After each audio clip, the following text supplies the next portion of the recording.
Y en este sentido, ese torcer, ¿cómo sería desde tu análisis, Javier, impactado en esta elección? ¿Qué significa ese movimiento en las tendencias previstas hasta ahora? Mira, todavía no hay nuevas encuestas. Perdona, no escuché bien. Bueno, lo que quiero decir es que ya, según la ley electoral ecuatoriana, ya no es posible publicar por la cercanía de las elecciones. En efecto, el próximo domingo, no mañana, pero el siguiente, vamos a elegir presidenta o presidente, vamos a renovar la asamblea, que es el Congreso, y habrá dos preguntas sobre la cuestión de la explotación minera, y particularmente en Quito, provincia del Pichincha, la conservación de un área protegida, el Chocó andino. Cuando la derecha apela a estos magnicidios, siempre ha salido beneficiada, porque además, a coro con la brutalidad de este hecho, están los medios, el conglomerado mediático, que automáticamente empezaron a insinuar cosas contra la Revolución Ciudadana. Hay un candidato que se llama Otto Sonnenholzner, ni siquiera lo puedo pronunciar bien, que fue vicepresidente de Lenín Moreno. Ya saben ustedes quién es Lenín Moreno, nosotros lo conocemos como el gran traidor, el que torció todo lo que se venía haciendo en política social, en inversión en desarrollo, y que retiró al Estado, literalmente, retiró al Estado de la sociedad ecuatoriana con el argumento neoliberal de siempre. Un Estado obeso que gasta demasiado, lo retiró y desprotegió entonces a la población ecuatoriana. Desbarataron todo el esquema que se había construido, Ministerio de Justicia, tecnificación de las fuerzas policiales, se le retiró apoyo incluso presupuestario a la policía, o el Ministerio del Interior, que maneja la policía, no ejecutó el presupuesto. Apenas el 12% de todo el presupuesto disponible ejecutaron. Es decir, que es un plan realmente perverso, miserable. Lenín Moreno hizo todo eso, y entonces su vicepresidente, que hoy está de candidato, que además dejó la vicepresidencia en plena pandemia, abandonó a ecuatorianas y ecuatorianos en plena pandemia, se retiró de la vicepresidencia, dejó botada la vicepresidencia. Creo que se fue a proteger él personalmente, porque vivíamos momentos dramáticos en el Ecuador. Guayaquil, la ciudad puerto, mi ciudad, se convirtió en el ejemplo de lo que no había que hacer.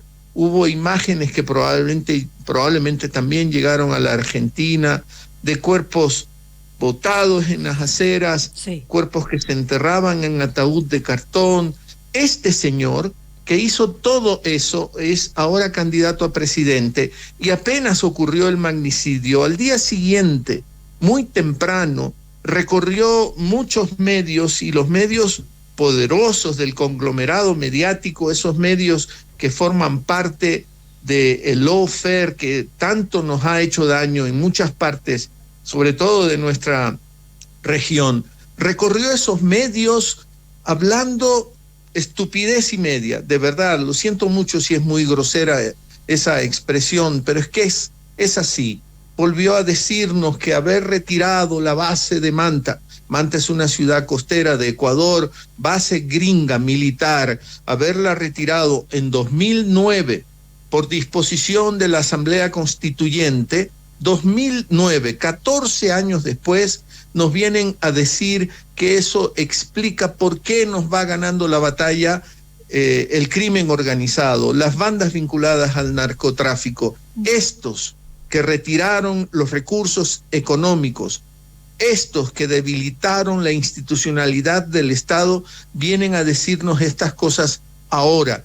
En Ecuador tenemos muy fresco lo que ha pasado en Colombia y en Argentina también, pero Colombia es nuestro país vecino, hermano país vecino, que tiene entre 7 y 8 bases militares estadounidenses en su territorio y que no han servido para nada. Toda la guerra, todo el combate al narcotráfico en Colombia también ha fracasado y tienen 8 bases militares estadounidenses en ese territorio. Y esta derecha ecuatoriana nos quiere hacer creer, nos sigue tomando como idiotas, como a tontos, que es la ausencia de la base militar estadounidense la que explica, entre otras cosas, el problema que estamos viviendo en Ecuador. No quieren reconocerse ellos como los grandes responsables de este desastre, de este fracaso del neoliberalismo expresado en Lenín Moreno primero y en Guillermo Lasso después, que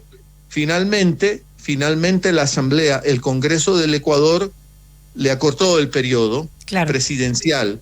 De 4 años quedó reducido a 2 y por eso estamos yendo a elecciones extraordinarias el próximo domingo, una semana después de ustedes. Sí, retomamos que son elecciones anticipadas, había un proceso de juicio político contra Guillermo Lasso, él decreta la muerte cruzada, que disuelve el Poder Ejecutivo y el Poder Legislativo en una nueva convocatoria a elecciones, en este caso para cumplimentar ese periodo de tiempo presidencial y de la Asamblea. Leo.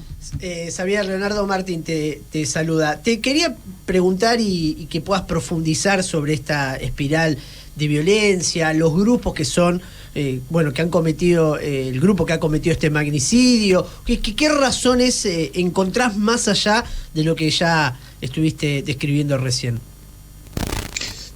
Yo siempre partiré de que cuando han ocurrido estos magnicidios en cualquier parte de nuestra región, la gran beneficiada es la derecha, porque enseguida empieza a operar el conglomerado mediático, ese conglomerado mediático que nos ha venido engañando con relatos repletos de mentira, con juicios falsos. Mira, pequeña digresión, el día de ayer, antes de ayer más exactamente, desde Brasil tuvimos la noticia que se anula todo lo que se dijo, todos los testimonios, todas las pruebas que fueron falsas en el caso Odebrecht y que sirvió para juzgar a quien era el vicepresidente de Lenín Moreno, Jorge Glass.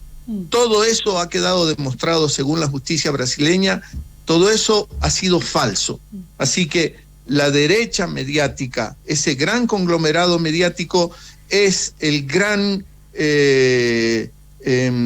la gran caja de resonancia para tenernos metidos en estas mentiras. Entonces, no nos han informado. Si no estuviésemos conectados, por ejemplo, con Colombia, a través de las redes, si no estuviésemos conectados, no nos enteraríamos de que muchos de los sicarios o algunos de los sicarios que participaron en el asesinato de Fernando Villavicencio vienen de Colombia, han venido de Colombia, son traídos desde Colombia.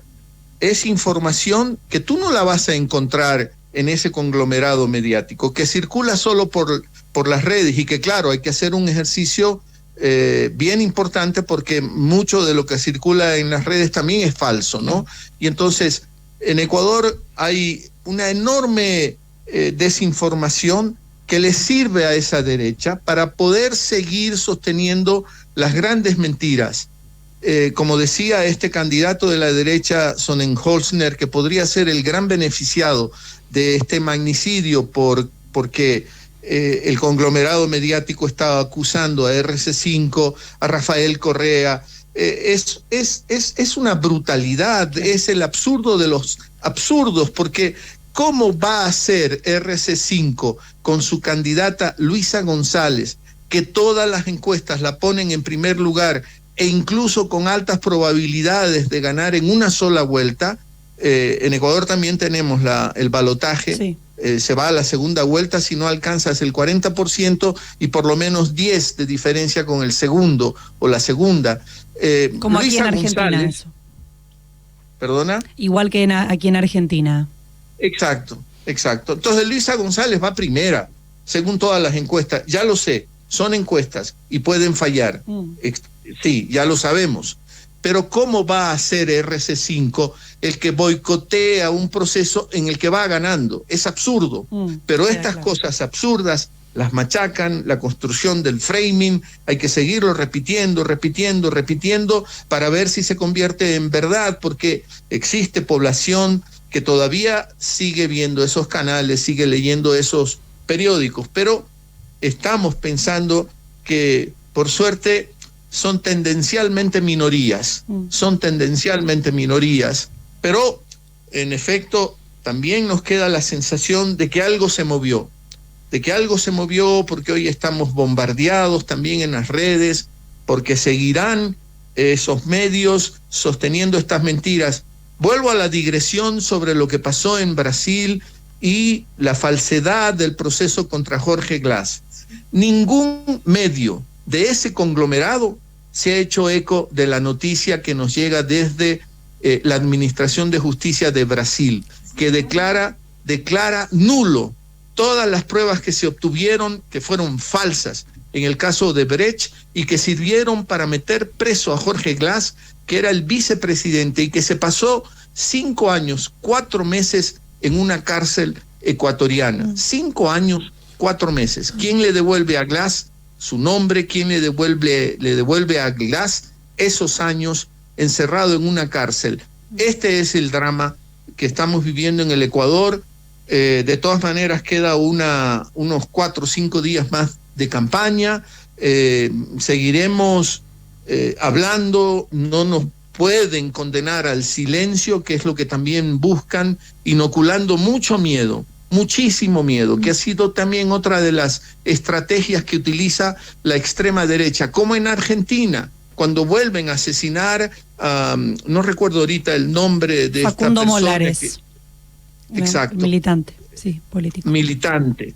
Y entonces nos están queriendo decir a todos y a todas, si podemos matar a un candidato a la presidencia de la República, ¿qué serán ustedes? Claro. Ese candidato, Fernando Villavicencio, que también era representante de la derecha ecuatoriana. Ahí quiero ir, si me permitís, Javier, me gustaría para poder comprender el panorama en este caudal de desinformación, de información basura que describías antes, que nos puedas caracterizar quién era Fernando Villavicencio, porque bueno, hablabas también de los grupos que efectivamente se sabe que tienen o se presume que tienen participación en este asesinato, pero para poder comprender bien el hecho, ¿quién era Fernando Villavicencio?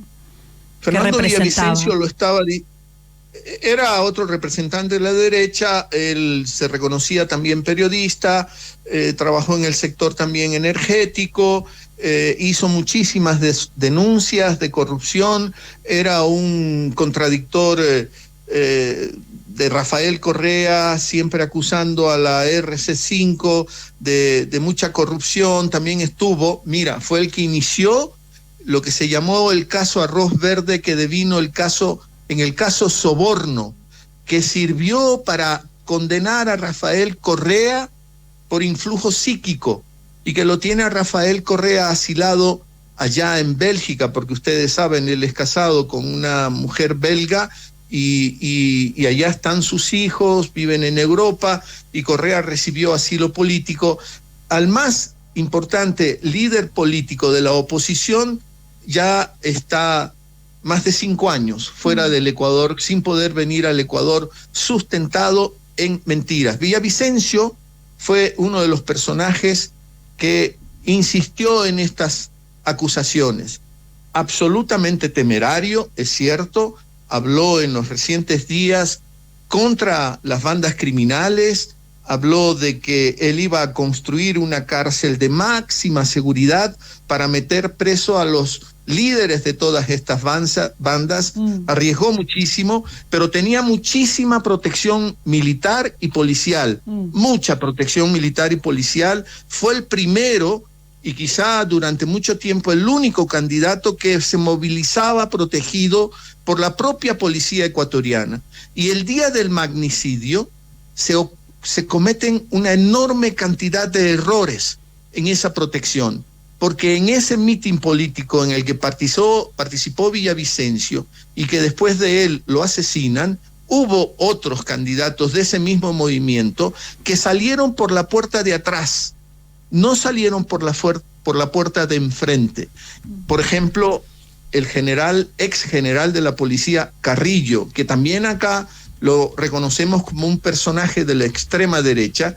Este personaje Carrillo, que es candidato a asambleísta, salió por la puerta de atrás y lo embarcaron en un vehículo blindado a Villavicencio, lo sacan por la puerta de adelante para que se enfrente al público, lo meten en una camioneta cualquiera, no blindada, y ahí lo matan. Ahí le desarrajan los tiros en la cabeza. Claro. Y entonces hay una serie de errores que se cometen el día que asesinan a Fernando Villavicencio. Esto lo dicen sus propios partidarios, esto lo dice su propia familia, esta denuncia la hace su propia esposa. Entonces, estamos aquí en unos complots típicos de estas situaciones que nos pueden llevar a un punto de inflexión. Y esto es lo que la derecha quiere impedir. Xavier, no puede... Perdón. Te habla Paulo Pereira. Es decir, que hay una desconfianza de que hubo participación de sus fuerzas de seguridad propia en esa ejecución. Hay muchas sospechas de mal manejo de los protocolos de seguridad. ¿Por qué fallaron los protocolos de seguridad? ¿Por qué se cometieron los errores que se cometieron? Tenemos muchas sospechas sobre eso, ¿no? Mira, uno de los sicarios que asesina a Fernando Villavicencio es herido en ese acontecimiento y lo toman herido, no lo llevan a un hospital porque está herido, sino que lo llevan a lo que llamamos la unidad de flagrancia de la Fiscalía del Estado. Ahí no hay doctores, ahí no hay quien atienda a un herido y luego nos dicen que el sicario ha muerto, producto de las heridas. ¿Por qué no lo llevaron a una clínica? ¿Por qué no intentan salvarle la vida por la importancia que tiene ese sicario? No por lo que comete, no por el crimen que comete, sino por lo que le puede contar a la sociedad ecuatoriana. Pero muere también. Ahora la policía nos ha dicho que hay 2 personas más tomadas presa. Vamos a ver qué pasa con esas otras 2 personas. Aquí han ocurrido otros crímenes atroces. Asesinaron a un personaje de apellido Cherres, que fue denunciado como miembro de una organización delictiva. También lo asesinaron. Hasta el día de hoy no se nos dice, no se nos cuenta por qué, quién lo asesinó. Asesinaron a un alcalde de una ciudad importante de la costa ecuatoriana, Manta se llama esa ciudad. Sí. Hasta ahora no se cuenta cuál es la hipótesis de la policía, de la fiscalía que sí ha funcionado para perseguir a los opositores políticos, sobre todo a RC5. Qué panorama el de Ecuador, que pronto va a elecciones. Bueno, quedan, decías, algunos días de campaña. Nos importa mucho, bueno, saber qué es lo que ocurre allá también, Javier. Aquí una pregunta más de Leonardo Martín. Te pregunto por la candidata, en este caso, que para ubicarla acá, Argentina Rápida, lo que sería el correísmo de Luisa González, que nos cuentes un poco sobre ella, su recorrido, de qué se trata, digamos, de su figura, qué representa. Ella representa en este momento al progresismo ecuatoriano, tiene una enorme experiencia, viene de trabajar directamente en los gobiernos de Rafael Correa, fue la encargada, la jefa de gabinete, su último trabajo como funcionaria, alta funcionaria en los gobiernos de Rafael Correa, es decir, que era la que administraba. Rafael Correa tenía una metodología, hacía seguimiento de todo lo que los ministros o ministras de Estado habían ofrecido en las reuniones de gabinete. Y Luisa González era la que hacía el seguimiento para que se cumpla todo lo que se había ofrecido en las sesiones de gabinete. Sabe mucho, tiene mucha experiencia en el manejo de la cosa pública, tiene formación en leyes, también tiene maestría en desarrollo. Es una persona capacitada y hoy en la campaña se la ha visto con un temperamento fuerte, capacitada para tomar las riendas de un país y ha hecho una campaña que ha logrado penetrar en la mente de la gente, ¿no? Porque lo que se ha hecho con RC5 es muy canalla, ¿no? Se ha impedido que Correa esté en el Ecuador, se lo ha votado fuera del Ecuador, se ha bloqueado a RC5, se le ha acusado de muchas cosas falsas. En la campaña pasada el representante era Andrés Arauz, que quizá ustedes hayan oído también de ese nombre. Claro, hoy candidato a vicepresidente. Hoy candidato a vicepresidente con una enorme capacidad.